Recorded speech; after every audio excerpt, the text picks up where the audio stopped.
बिस्मिल्लाहिर्रहमानिर्रहीम। अस्सलाम वालेकुम। स्टैट 301 असाइनमेंट नंबर 1 आ चुकी है और आज की वीडियो में कंप्लीट डिटेल में बताऊंगी इसको कैसे बनाना है, इसका 100% करेक्ट क्वेश्चन क्या है।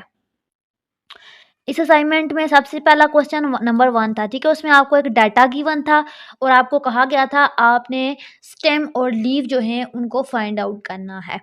अच्छा, यहाँ पे देखें, सबसे पहले जो डाटा है ना उसको हम सीधा करके लिखेंगे। सीधा मीन स्मॉलेस्ट टू लार्जेस्ट, यानी कि असेंडिंग ऑर्डर में लिखेंगे। अच्छा, इसमें ये होता है कि सबसे छोटा नंबर हम पहले लिखते हैं, फिर उससे बड़ा लिखते हैं, फिर उससे बड़ा एंड सो ऑन हम लिखते जाते हैं। तो यहाँ पे हमने देखा कि सबसे छोटा नंबर 47 था, तो हमने उसको पहले लिखा, फिर 50 की लाइन वाले लिखे, फिर 60 की, फिर 70 की, ठीक है। इस तरीके से हमने सीक्वेंस वाइज काउंटिंग के नंबर लिखे।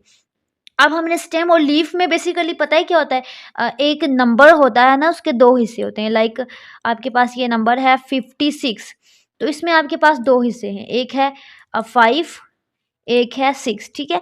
तो जो आपकी ये फर्स्ट वाली वैल्यू होती है ना, ये स्टेम होती है और ये इसके लीफ होते हैं, लीव होते हैं, ठीक है, लीव्स होते हैं। तो यहाँ पे आपने क्या करना है, स्टेम बनाने हैं एंड देन लीव बनाने हैं। तो इसके लिए असेंडिंग ऑर्डर में लिखना ज़रूरी है। जब असेंडिंग ऑर्डर में आप लिख लोगे तो आपको सामने नज़र आ रहा है 4 यहाँ पे लिखेंगे, फिर ये 5 वाली लाइन वाले, ये 6 वाले एंड देन 7 वाले, सो ऑन जितने भी आपके पास मैक्सिमम जा रहे हैं, 8 वाले और 9 वाले अलग, ठीक है। तो हमने ये लिखा 4 5 6 7 8 9, यानी कि ये जो ऐसे नंबर हैं जिनकी स्टेम क्या है 4 5 6 7 8 और मैक्सिमम 9 तक जा रही है, ठीक है, 4 से 9 पे जा रही है। अब हमने इनके लीफ लिखने हैं, तो हमने 1 बाय 1 नंबर को चूज़ करना है। तो सबसे पहले 47 है, तो 4 के आगे 7 लिख देंगे, लीव है इसका। इसी तरह 52 है तो इसका 2 लिख देंगे।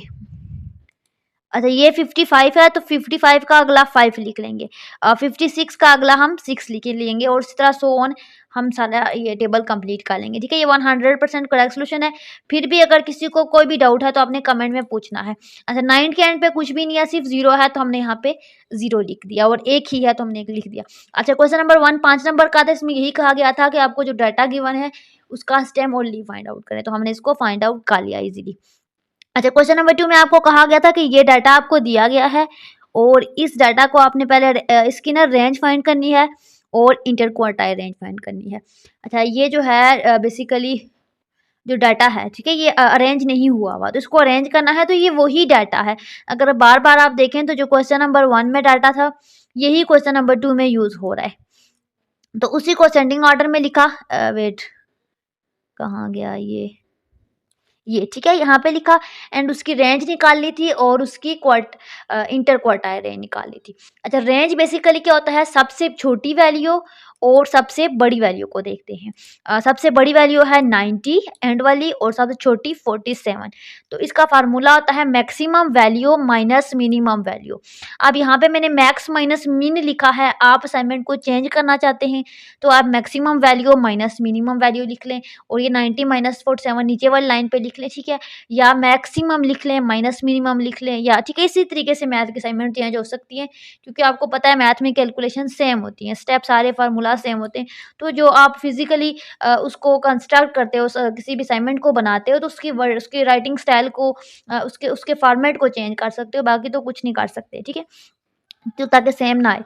अच्छा, क्वार्टाइल का मतलब है, अच्छा ये देखें, क्वार्टाइल का मतलब होता है ना, जैसे हम टुकड़े करते हैं किसी चीज़ के ना, लाइक ये है, ठीक है, तो इसके 2 टुकड़े करते हैं, 3 करते हैं, तो ये पूरा लेक्चर के अंदर बताया गया है कितने टुकड़ों को क्वार्टाइल कहते हैं, डेक्टाइल कहते हैं, परसेंटाइल 100 को कहते हैं, ठीक है। इस तरीके से ये आपको सिखाया जाता है लेक्चर के अंदर। यहाँ पे बात हो रही है इंटर क्वार्टाइल की, तो बेसिकली जो नंबर है ना गिनती की आपको गिवन है, जो नंबर लाइन इतनी सी गिवन है वो 24 है। मैं आपको शो करती हूँ, ठीक है, ये 24 नंबर हैं, आपने इंटर क्वार्टाइल रेंज निकालनी है।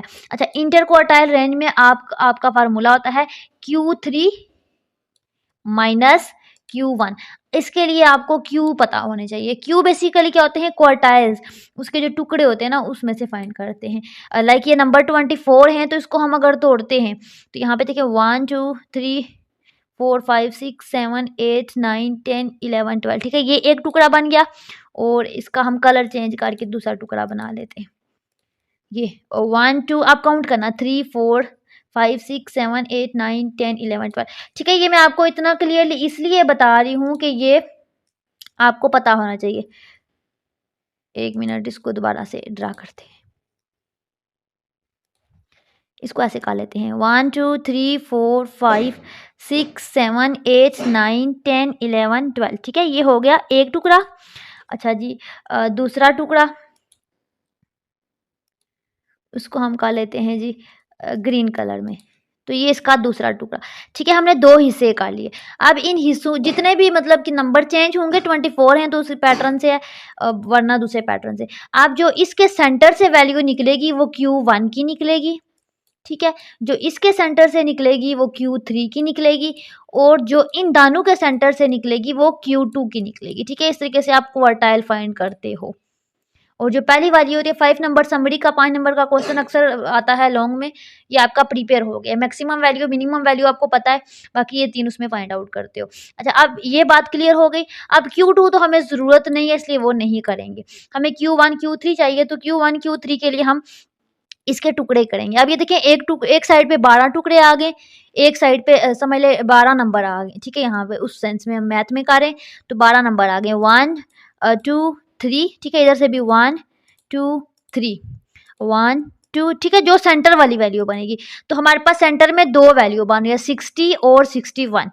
तो इसकी जो Q1 की वैल्यू है वो 2 आ रही है, एक 60 आ रही है, एक 61 आ रही है। अगर तो एक आ जाती तो ठीक है, हम वही पिक कर लेते, लेकिन जब 2 आ जाती है, इवन के केस में 2 आती हैं, तो प्लस करते हैं और 2 से डिवाइड करते हैं, तो 60 प्लस 61 डिवाइडेड बाय 2 कर लेंगे। ठीक है, इस तरीके से इस साइड से करेंगे तो इस साइड से भी हम ये ठीक है 78 79 बनेगा आई थिंक। ठीक है, इसको आपने खुद करना है। 4 5 1 2 3 4 5। ठीक है, तो यहाँ पे 74 78 बन रहे हैं। यहाँ पे भी 2 बन रहे हैं क्योंकि ये नंबर 24 थे। जब जब जब अभी आपके पास इवन होगा तो 2 होंगे, तो 2 के लिए प्लस करके 2 से डिवाइड करते हैं, तो 74 प्लस 78 बाई 2 हो जाएगा।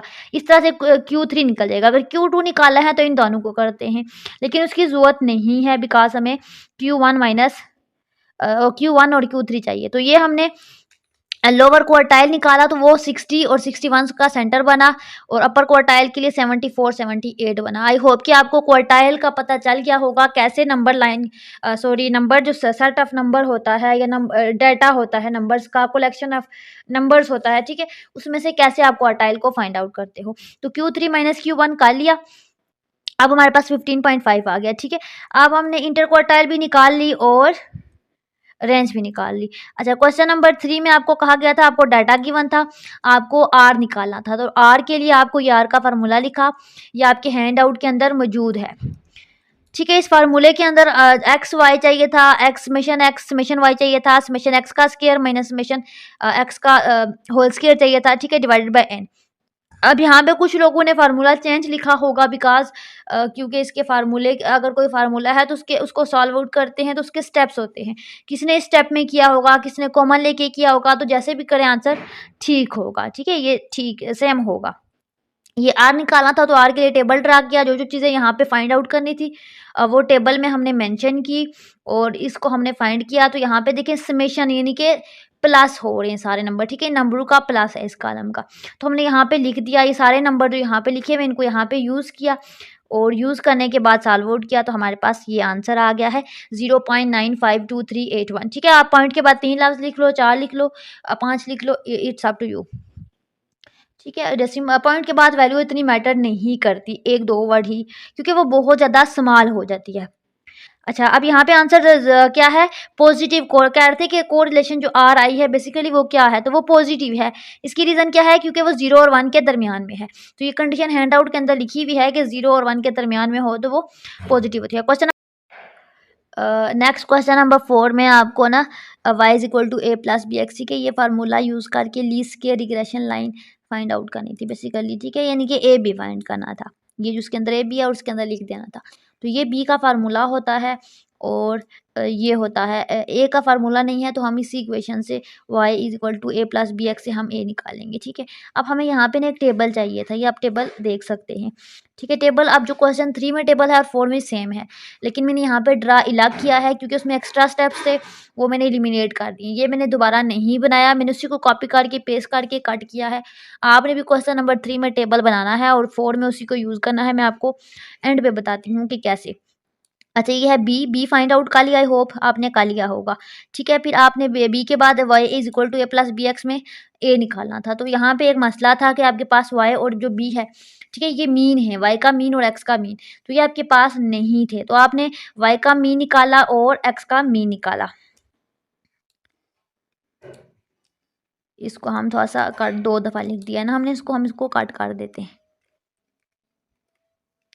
अच्छा मीन निकाला और दानू के आंसर 5.5 4.5 आ गए। तो यहाँ पे हमने ए वाली इक्वेशन में पुट कर दिए तो हमारे पास ए की वैल्यू आ गई।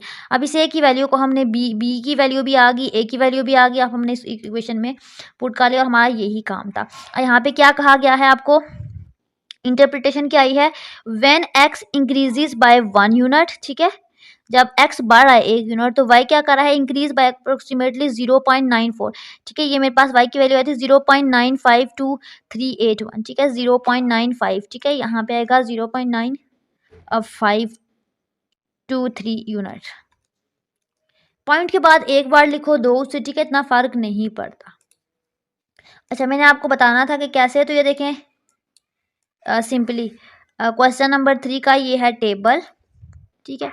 इसको हम करेंगे सिलेक्ट, सिलेक्ट करने के बाद हम करेंगे कॉपी और कंट्रोल एंड न्यू टैब पे जाएंगे, कंट्रोल वी करेंगे। अब हमें कौन सा पोर्शन डिलीट करना है, मुझे सिर्फ ये वाला कॉलम डिलीट करना है क्योंकि ये यूज़ नहीं हो रहा था। तो इसको सेलेक्ट किया और यहाँ से मैंने डिलीट कॉलम पे क्लिक किया तो ये कॉलम ख़त्म हो गया, ठीक है। इसको मैंने किया कॉपी और मैंने वहाँ पे पेस्ट कर दिया, ठीक है। मैंने सेम ऐसे ही किया है, आपने भी ऐसे करना है।